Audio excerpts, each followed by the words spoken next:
नमस्कार दोस्तों, स्वागत है आपका अपने YouTube चैनल पर। तो चलिए शुरू करते हैं।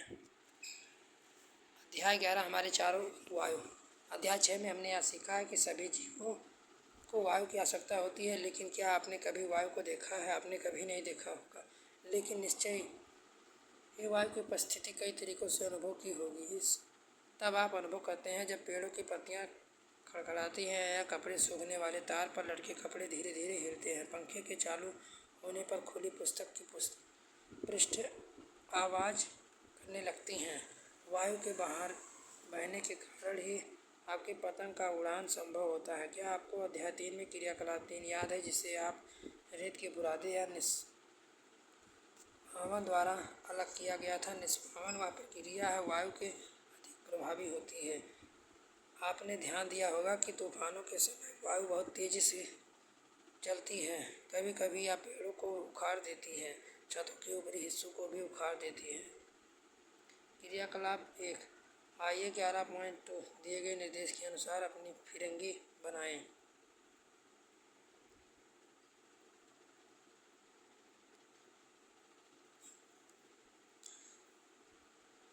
क्या वायु हमारे चारों ओर हर जगह उपस्थित है? अपनी मुट्ठी बंद करें। उसके अंदर क्या है? कुछ नहीं पता लगाने के लिए निम्न क्रियाकलाप देखें। कांच की एक खुली हुई खाली बोतल लीजिए। क्या यह वास्तव में खाली है या इसके अंदर कुछ है? अब उसे उल्टा कीजिए। क्या अब इसके अंदर कुछ है? अब बोतल को एक खुले मुख को पानी से भरिए। बाल्टी में चित्र 14.4 के अनुसार डुबोइए। बोतल को ध्यान से देखिए। क्या पानी बोतल के अंदर प्रवेश करता है? अब बोतल को थोड़ा सा तिरछा कीजिए। क्या अब पानी बोतल के प्रवेश करता है? क्या आप बोतल में कुछ बुलबुले बाहर आते हैं? यह बुदबुदाहट सुनाई देती है? यह अनुमान लगा सकते हैं कि बोतल के अंदर क्या था। हाँ, आप सही है। वायु जो बोतल के उपस्थित था, बोतल पूरी तरह से किसी न किसी प्रकार से खाली नहीं था। वास्तव में इसे उलटने पर ही यह पूरी तरह से वायु से भरी हुई थी। इसलिए आप देखते हैं कि जब बोतल को उल्टी स्थिति में होती है, पानी बोतल में प्रवेश नहीं करता है, लेकिन वायु के निकलने के लिए कोई जगह नहीं मिलती है। जब बोतल को तिरछी करते हैं तो वह वायु बुलबुलों के रूप में बाहर आ जाती है और वायु के निकलने से खाली हुए भाग में पानी भर जाता है। हमारी पृथ्वी वायु की एक पतली परत से घिरी हुई है। इस परत में विस्तार पृथ्वी की सतह पर कई किलोमीटर ऊपर तक वायुमंडल कहते हैं। जैसे जैसे हम वायुमंडल में पृथ्वी के तल से ऊपर की ओर जाते हैं, वायुमंडल विरल होता जाता है। अब आप विचार कर सकते हैं, पर्वतारोही ऊंचे पर्वतों पर चढ़ते समय ऑक्सीजन पर सिलेंडर अपने साथ क्यों ले जाते हैं? वायु किसे कहते हैं? 18वीं शताब्दी तक लोग सोचते थे कि वायु केवल एक ही पदार्थ है। प्रयोग में सिद्ध हो गया है कि वास्तव में ऐसा नहीं है। वायु अनेक गैसों का एक मिश्रण है। यह मिश्रण किस प्रकार का है? आइए एक एक करके मिश्रण के मुख्य तत्वों के बारे में पता लगाएं। जलवाष्प। हमने पहले पढ़ा है कि वायु में जलवाष्प विद्यमान होती है। हमने यह भी देखा है कि जब हम वायु के किसी ठंड पृष्ठ के संपर्क में आते हैं तो वह उपस्थित जलवाष्प ठंडी होकर संघनित हो जाती है तथा जल की बूंदें ठंडे पृष्ठ पर दिखाई देती हैं। प्रकृति में जल चक्र के लिए वायु के जलवाष्प का उपस्थित होना अनिवार्य है।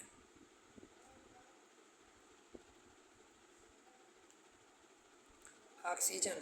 क्रियाकलाप 3। अपने शिक्षकों की उपस्थिति में एक समान लंबाई की 2 मोमबत्तियां मेज पर लगाएं। उन्हें जला दीजिए।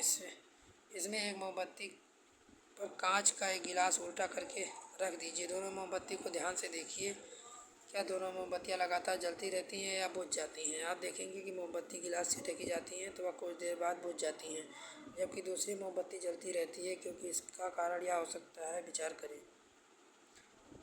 ऐसा प्रतीत होता है गिलास में ढकी मोमबत्ती इसलिए बुझ जाती है क्योंकि वायु का घटक जो मोमबत्ती के जलने के सहायक है वह सीमित है और मोमबत्ती जलने के कुछ देर बाद समाप्त हो जाता है, जबकि दूसरी मोमबत्ती में लगातार वायु मिलती रहती है और उसे वायु के घटक से जो मिलने में सहायक है वह ऑक्सीजन कहलाता है। नाइट्रोजन। मोमबत्ती को बुझाने के बाद भी क्या आपने यह देखा है कि वायु का एक बड़ा भाग अब भी गिलास के शेष रह जाता है? यह सूचित करता है कि वायु के कुछ अवयव जलने में सहायक नहीं होते हैं। वायु का एक बड़ा भाग जो मोमबत्ती के जलने में उपयोग नहीं हुआ, नाइट्रोजन कहलाता है। Carbon dioxide. एक बंद कमरे में जब कोई पदार्थ जल रहा होता है तो वह शायद अपने घुटन महसूस की होगी। यह घुटन कमरे में कार्बन डाइऑक्साइड की अधिक मात्रा एकत्र होने के कारण हुई है। लगातार किसी न वस्तु के जलने के कारण बनती है। हमारी चारों ओर की वायु का एक छोटा अवयव कार्बन डाइऑक्साइड है। यह सलाह दी जाती है कि फसलों को अवशेष व सूखी पत्तियों को नहीं जलाना चाहिए, क्योंकि इससे वायु प्रदूषण होता है। धूल तथा धुआं।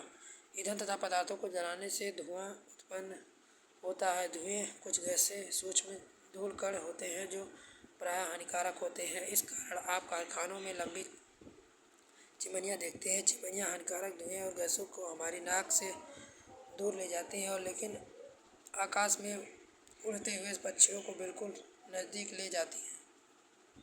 क्रियाकलाप 4। अपने विद्यालय घर में धूप वाला एक कमरा खींचिए। अपने सारे दरवाजे तथा खिड़कियां बंद कर दें तथा पर्दे आदि डालकर कमरे को पूरा अंधेरा कर दें। जिस दिशा में सूर्य का प्रकाश आ रहा है उस ओर दरवाजे का खिड़की को बिल्कुल थोड़ा सा खोल दें, जिससे सूर्य का प्रकाश एक पतली सी झिल्ली के द्वारा कमरे के अंदर आ सके। अंदर आते हुए सूर्य की किरणें सावधानी पूर्वक देखिए। क्या आप देखते हैं कि सूर्य की किरणों में छोटे छोटे चमकीले कण तेजी से घूम रहे हैं? ये कण क्या है? अत्यधिक सर्दियों में हमने पेड़ की पत्तियों से छीनकर आते सूर्य के प्रकाश किरण पुंज को देखा होगा, जिससे धूल कण नृत्य करके प्रतीत होते हैं। यह दर्शाता है कि वायु में धूल के कण भी उपस्थित होते हैं। वायु के धूल के कण समय पर स्थान के साथ बदलते रहते हैं।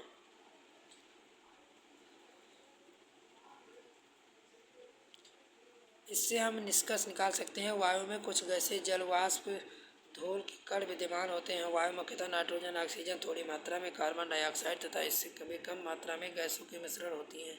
यद्यपि वायु की संरचना में स्थानीय विभिन्नता हो सकती है, हम देखते हैं कि वायु में नाइट्रोजन तथा ऑक्सीजन की मात्रा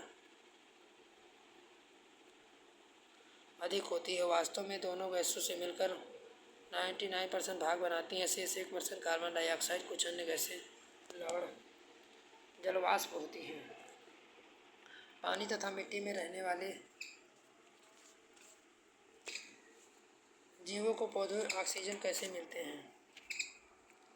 क्रियाकलाप 5। किसी धातु या कांच के बर्तन पर थोड़ा पानी लीजिए। इसके धीरे धीरे गर्म करें। पानी के उबलने से सावधानीपूर्वक पात्र के अंदर सतह को देखिए।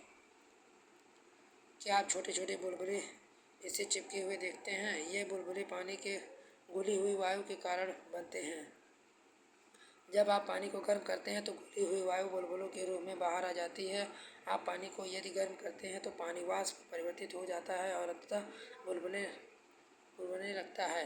अपने अध्याय में 5 से 6 पढ़ा है कि जीव पानी में रहते हैं। वह श्वसन के लिए पानी में घुली हुई ऑक्सीजन का उपयोग करते हैं। क्रियाकलाप 6। जो जीव गहरी मिट्टी के अंदर रहते हैं उन्हें भी सांस लेने के लिए ऑक्सीजन की आवश्यकता होती है। ऐसा नहीं है कि वे श्वसन नहीं क्रिया करते हैं। ऑक्सीजन के लिए आवश्यक वायु कहाँ से प्राप्त करते हैं? क्रियाकलाप 6। एक बीकर कांच के गिलास से सूखी मिट्टी का एक ढेला लीजिए। इसे पानी में डालिए और अवलोकन कीजिए क्या होता है। क्या मिट्टी के बुलबुले निकलते हुए देखें? बुलबुले संकेत करते हैं कि मिट्टी में वायु है। जब मिट्टी के ढेले पर पानी डाला जाता है तो उससे विद्यमान वायु प्रतिस्थापित हो जाती है तो बुलबुले के रूप में दिखाई देते हैं। मिट्टी के अंदर पाए जाने वाले जीव एक पौधे की जड़ें श्वसन के लिए इसी वायु का उपयोग करते हैं। मिट्टी में बहुत सी मांद छिद्र बना लेते हैं। इन छिद्रों के द्वारा वायु को अंदर बाहर जाने के लिए विभिन्न जगह उपलब्ध हो जाती हैं, लेकिन जब भारी वर्षा होती है तब इन छिद्रों में मध्य में वायु की जगह पानी भर जाता है। इन स्थिति में ज़मीन के अंदर रहने वाले जीवों को सांस लेने में ज़मीन पर आना पड़ता है। यही कारण है कि केंचुए केवल भारी वर्षा के समय वह ज़मीन से बाहर आ जाते हैं। वायुमंडल में ऑक्सीजन कैसे प्रतिस्थापित होता है? अध्याय 7 में हमने प्रकाश संश्लेषण के बारे में पढ़ चुके हैं। इस प्रक्रिया में पौधे को अपना भोजन स्वयं बनाते हैं। इसके लिए ऑक्सीजन उत्पन्न होते हैं। पौधे श्वसन और ऑक्सीजन का उपयोग करते हैं, परंतु उपयोग में ली गई ऑक्सीजन का तुलना में वह अधिक ऑक्सीजन का उत्पन्न करते हैं। इसलिए हम कहते हैं कि पौधे ऑक्सीजन उत्पन्न करते हैं। यह वास्तविकता है कि जंतु पौधे के बिना जीवित नहीं रह सकते हैं। पौधे एवं जंतुओं द्वारा श्वसन तथा पौधे के द्वारा प्रकाश संश्लेषण से बना रहता है। इससे स्पष्ट होता है कि पौधे तथा जंतु एक दूसरे से निर्भर हैं। अब हम अनुभव करते हैं कि पृथ्वी पर जीवन के लिए अत्यंत महत्वपूर्ण क्या वस्तुएं वायु की कुछ अन्य उपयोगी भी हैं। क्या आपने पवन चक्की के बारे में सुना? वायु पवन चक्की को घुमाती है। पवन चक्की का उपयोग ट्यूबवेल से पानी निकालने तथा आटा चक्की चलाने के लिए होता है। पवन चक्की विद्युत उत्पन्न करती है। वायु नाव को खींचने, ग्लाइड, पैराशूट, हवाई जहाज के चलाने में सहायता प्रदान करती है। पक्षी, चमगादड़, कीड़े वायु की उपस्थिति के कारण उड़ पाते हैं। वायु बहुत से पौधों के बीजों को, फलों, परागकणों को इधर उधर फैलाने में सहायक होती है। जल चक्र में वायु का एक महत्वपूर्ण भूमिका निभाती है। प्रमुख शब्द वायुमंडल: कार्बन डाइऑक्साइड वायु संरचना, ऑक्सीजन, नाइट्रोजन, धुआं, पवन चक्की। सारांश: अभ्यास